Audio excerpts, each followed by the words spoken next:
One December night, a long, long time ago, a family sat around the fireplace in their home. A golden light from the fire filled the room. The mother and father laughed at something their oldest daughter had just said. The girl was 17, much older than her little brother and sister, who were only 5 and 6 years old. A very old woman, the family's grandmother, sat knitting in the warmest corner of the room, and the baby, the youngest child, smiled at the fire's light from its tiny bed. This family had found happiness in the worst place in all of New England. They had built their home high up in the White Mountains, where the wind blows violently all year long. The family lived in an especially cold and dangerous spot. Stones from the top of the mountain above their house would often roll down the mountainside and wake them in the middle of the night. No other family lived near them on the mountain, but this family was never lonely. They enjoyed each other's company and often had visitors. Their house was built near an important road that connected the White Mountains to the St. Lawrence River. People traveling through the mountains in wagons always stopped at the family's door for a drink of water and a friendly word. Lonely travelers crossing the mountains on foot would step into the house to share a hot meal. Sometimes the wind became so wild and cold that these strangers would spend the night with the family. The family offered every traveler who stopped at their home a kindness that money could not buy. On that December evening, the wind came rushing down the mountain. It seemed to stop at their house to knock at the door before it roared down into the valley. The family fell silent for a moment, but then they realized that someone really was knocking at their door. The oldest girl opened the door and found a young man standing in the dark. The old grandmother put a chair near the fireplace for him.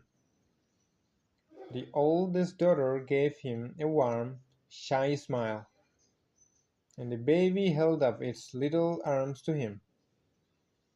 "This fire is just what I needed," the young man said. "The wind has been blowing in my face for the last 2 years." The father took the young man's travel bag.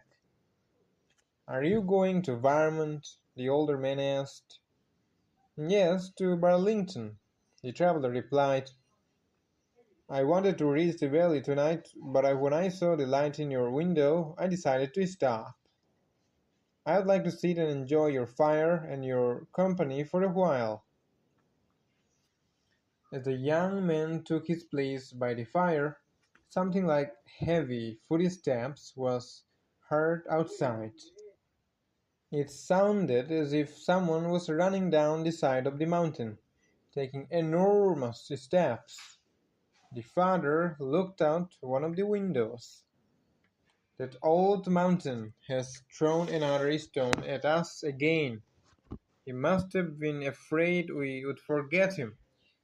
He sometimes shakes his head and makes us think he will come down on top of us," the father explained to the young man. "But we are old neighbors," he smiled, "and we managed to get along together pretty well.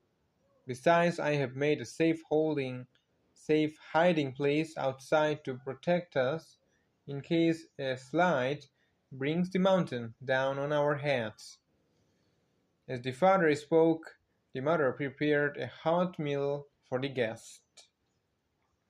While he ate, he talked freely to the family as if it were his own.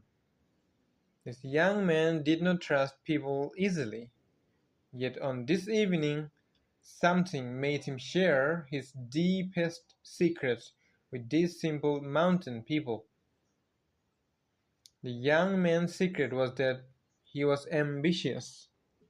He did not know what he wanted to do with his life yet, but he did know that he did not want to be forgotten after he had died. He believed that sometime during his life he would become famous and be admired by thousands of people. So far, the young man said, I have done nothing. If I disappeared tomorrow from the face of the earth, no one would know anything about me. No one would ask, who was he? Where did he go? But I cannot die until I have reached my destiny. Then let that come.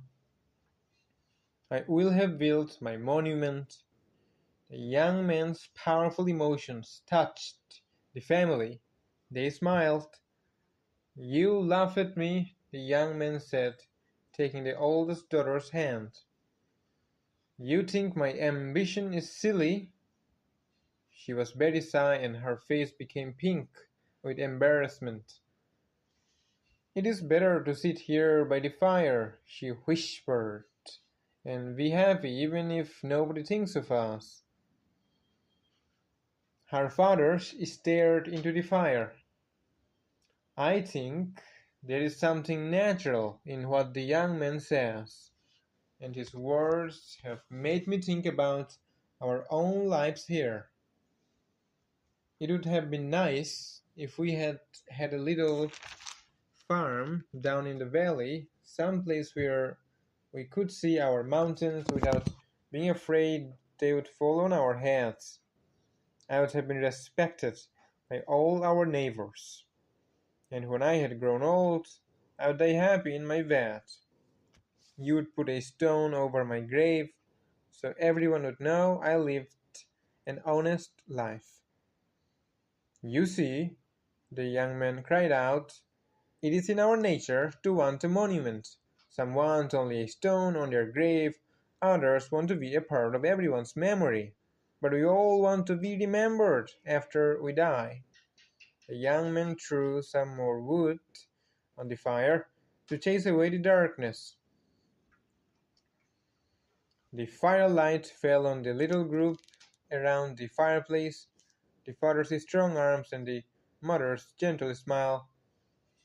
It touched the young man's proud face, and the daughter's shy one. It warmed the old grandmother, still knitting in the corner. She looked up from her knitting, and with her fingers still moving the needles, she said, old people have their secrets, just as young people do. The old woman said she had made her funeral clothes some years earlier. They were the finest clothes she had made since her wedding dress.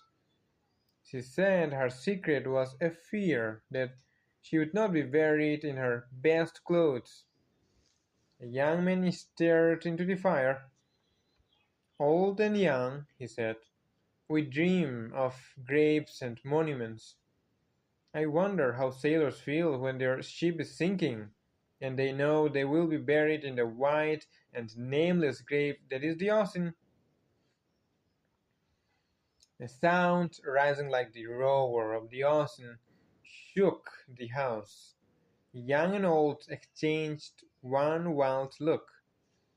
Then the same words burst from all their lips.